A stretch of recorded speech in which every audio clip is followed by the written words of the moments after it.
Hello, beautiful children. It is amazing to see you in my mind's eye, and we're still holiday season. If you can watch this video and you can see me, or if you're not, I hope you're having a wonderful time wherever you are and whatever you're doing. Are you ready? Rolling back the time, and one more, rolling back the time, and one more, rolling back the time, and thinking and thinking and thinking. I've got my t-shirt on, awesome people, and let's do this week's parsha. So there's lots and lots and lots of wonderful things we learn in this week's parsha. We learn to help your friend if he's unloading an animal. And we learn if there's a strain and a burden and the animal is suffering, we learn to help. And we learn to return items that are identifiable, that the owner can identify, can say that's definitely mine, if we can. That's called Hashavat Aveda, returning a lost object. Which animal gets mentioned quite a bit? Well, there are a few. The donkey! The donkey makes a wonderful guest appearance in this week's parsha. So does the ox. I know this is a bull, but I'm going to pretend it's an ox. And we learn that it is not permissible to what? Are they the same breed of animal, or are they completely different species and breeds of animal? The donkey is completely different to the bull. So in the olden days, with the farmers not having tractors or anything like that, they needed to use animals with a harness to plough and sow and deal with their crops. So you would not be allowed to harness the donkey and the ox together. How about the donkey and the horse? Well, I'm afraid they're still not the same type of animal. How about the donkey and the zebra? No. How about if the horses have different colours, but they're the same breed of horse? I'm sure that's absolutely fine. Absolutely fine. Doesn't matter what colour you are, just that you all belong together. People come in all sorts of different colours as well, don't they? And we all belong together. We're all people. Doesn't matter what colour skin you've got. You're a person, just like all the other people. And you've got special things about you, and maybe things that you do brilliantly, and maybe things that you don't do just as well. Never mind, we all catch up in the end, and we all have something that's special about us. Okay, so Parshat Ki Tetze, we are on our way. Goodness, in the olden days, you may not take, and now I don't think any of us are doing this anyway, but in the olden days, you couldn't take eggs while the mother was sitting in her nest. You would have to wait, SPS, some people say, AKA, also known as the Medrash, that we're only talking about kosher wild birds.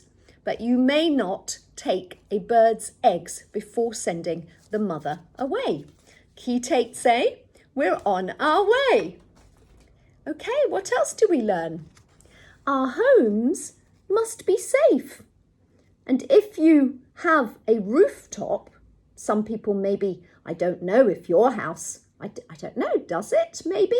Or balconies, they have to be safe and they have to have a fence. I've got a balcony and I'm on the 3rd floor and it is safe. It does have wonderful sort of fence type thing going around, a surround, but you'd still have to be careful if you're little.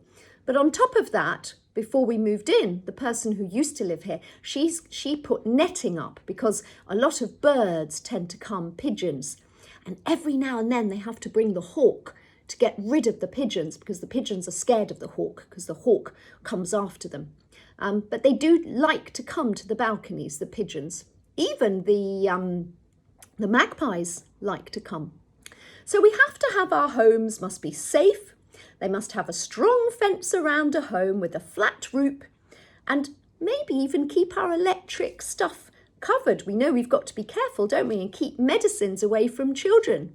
We even know that washing powders They've got funny lids, haven't they? That's very difficult to open because they're not meant to be for children. They're meant to be for the grown-ups. So, ki Tetze, we're on our way. And I've already mentioned, 2 different animals may not be ploughed together. You can only plough using 2 of the same animals. Now, did I mention lost and found, Hashavat Aveda, where you have to return something that is identifiable? What if you see, in the olden days, what if you would see, and the Torah mentions this, a stray means it's gone astray, a stray sheep or a stray ox. And you know it's your neighbour's ox because you've seen it leave your neighbour's garden and you knew it was in your neighbour's garden or field. Then, yes, do you or don't you know have a duty to return it? Yes, you do. And what if your neighbour's on holiday and he's not there? Then you can keep it in your home, in your field, until your neighbour comes back, and then you can give it to him. The same for the ox, the same for the donkey, the same for an item of clothing. You know that's your neighbour's jacket. He's left it, and the wind has blown it out of his garden. You can keep it until you see him again and then return it. And there are some wonderful stories, SPS, aka also known as the Medrash, about Hashavat Aveda and returning things to people many, many years later even, but always having the intention, wanting to return it. Okay, let's have a look and see some of the laminates for this week's Parsha. Oh, and don't mix wool and linen, okay? That's called shatnez. Here we go. Here's the roof with a lovely fence around it, so it's safe. Here's an example, probably ostrich and eggs and maybe a goose, not sure, and some eggs. I'm going to do more on that in a minute. Here's an example of 2 animals that are the same, even today in various parts of the world that are very remote, 2 syllables, very far away, that are still being ploughed or harnessed, but the same type of animal. So let's go into the birds then, and let's see if you can guess the bird. It's actually there, so you should be able to see it. The first one, do you know which bird that was? You should all be shouting out, sparrow. Let's have a look for another. Oh, and here are 2 horses, same type of breed, harnessed together. Next bird, you should all be shouting out, eagle. Next bird, you shouting it out, starling. Next bird, you shouting it out, chaffinch. Next bird, you shouting it out, robin redbreast. Next bird, are you shouting it out yet? The swan. Next bird, let's see. Shouting it out, parrot. Next bird, are you shouting it out? The dunnock. And now I think we're going to come to some kosher birds. The chicken, we're allowed to have chicken's eggs. The dove, well, we don't have dove's eggs anymore, but they used to be a korban to Hashem. Present to Hashem. The next bird, well, some people are in dispute as to whether it's really classified as a bird, but we're allowed to have this, and it's called a turkey. Next bird, we definitely wouldn't want those eggs today because they're not very clean animals in this country. Pigeon.